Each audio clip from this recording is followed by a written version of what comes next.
All right, let me come to you, Honorable Peter Kaluma, and looking at even some of the proposed laws by your colleague Keynan, and this is not the first time, we may throw mud at the government and say they're selfish and all this, but when we also look at the members of parliament and some of the laws that they are likely to pass through, we're also left questioning and wondering, should you have that position, what would you do? But now, let's hear your comments on Keynan's proposed law of even having members of parliament, wives having diplomatic passports.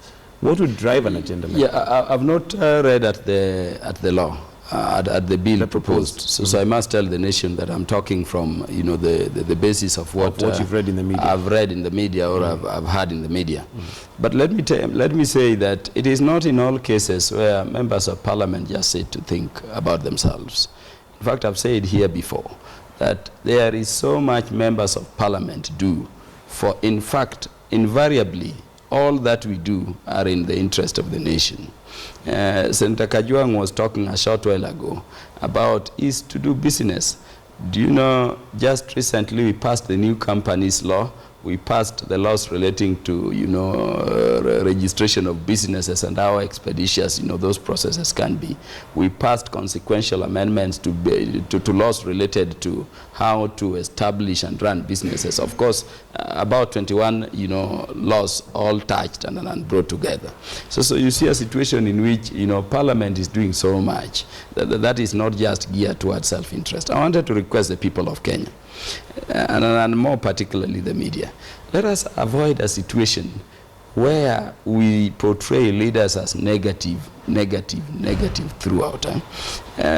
President Obama came to this country in 2006, and by the way, he was a senator, like Honorable Moses Kajwang. He was a member of parliament. That is what a senator is.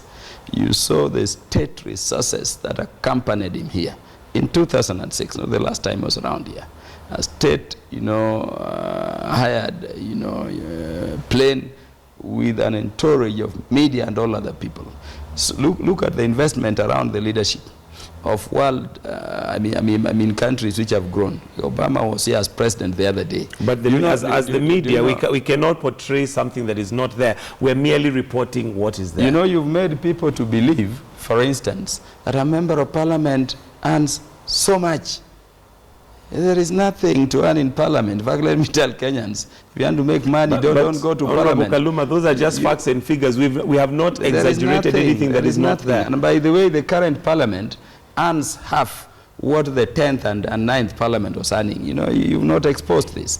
The previous parliament was earning 1.2 million take home without tax. We are earning some 680,000. In fact, I think below 580 after tax. And by the way, you take mortgage, everything is gone. What I wanted to say is that, does it hurt really to say that a member of parliament will have a diplomatic passport? I mean, members of parliament sit and approve appointments by the state, like cabinet secretaries and others, and immediately they are appointed. They have a state commendation next to their name. Have you seen members of parliament taking that? I mean, as a leader, I've been called to Russia. I'm going to United Kingdom. Why should I be huddled somewhere, you know, for eternity? What image does it portray of our country when a person is seeing a member of parliament huddled somewhere there? The issue is not the member of parliament, but how far do we extend this? If I travel with my wife, what is wrong in my traveling with her? Wherever I'm being, you know, exited through to be able to engage, you know, as a leader in those functions which have taken me to that country. Why do we think that every time a member of parliament is traveling, it is on leisure? Okay, I think he's going with the wife, it is leisure. What I wanted to say, we're straining on the nut. The issue here is, or the question is based on the fact that are members of parliament not becoming too selfish on the interest of the country? What does a diplomatic passport take that is from just a country? one. It that is is nothing. just one. I mean, a diplomatic pass is to enable you exit smoothly through the international airports. There is nothing more about it. Through exits. Yeah, so if it is diplomatic airport, I wanted to request the media and the people of Kenya not to read much. I mean, let your leaders pass to go and do execute the business that has taken them abroad. If there is something untoward members of parliament are doing, let us deal with it. And let us remember, my brother, that it is only within parliament as an institution where you have media, you know, itself housed there, interacting with members of parliament throughout. Try having the media like your media. Even in a cabinet, you know, secretary's office, it can't work. we are more open, and I wanted to tell the people of Kenya that it is high time the society moved as fast as the current members of parliament are moving. I believe we are way ahead of the society in terms of where we should go. It is not all negatives as people think. Honorable Kajwang, maybe as your closing comments in terms of solutions and what we need to look up to as a country. Allow me to comment on that proposal as reported in the media about members of parliament seeking certain perks and privileges for themselves and for their relatives. I got into politics, just elective politics, less than 1 year ago. And prior to that, I was in the private corporate sector.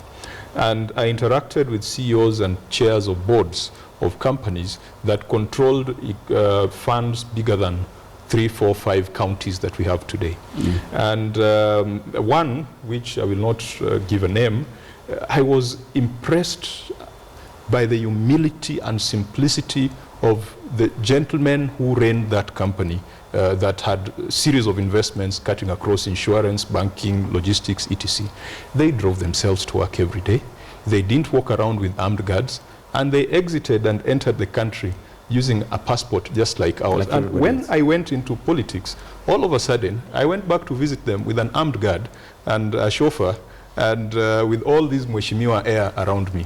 We need a paradigm shift in our perception of leadership in this country. I have visited a few countries. One of them where I went to was Cuba the other day, where political leadership is almost a part-time venture. If you're a news anchor, then that becomes your job. That's where you earn your bread from. Political leadership becomes service to the people, and you do not expect to be compensated or remunerated from there. Where I differ with my brother Kaluma is that the 500,000 could appear to be little money because everyone is expecting something from members of parliament and members of the National Assembly. We do not have a kitty where we draw money for Harambes. It is from that salary. But it still sounds a bit offensive when we complain about our 500,000 and the teacher is earning 13, 14, 15,000. We must change our leadership. There needs to be a balance. Could we have people who are full-time professionals and part-time politicians? The problem of full-time politicians or full-time politics is what has brought this country the kind of problems that we have today. So I personally don't think that we should be pampered or we should be given privileges simply because we were elected, but we need to, it might take a generation or two. Right now, when I drive out of this compound, the gentleman at the gate will expect something from me, but they will not expect something from you, simply because I'm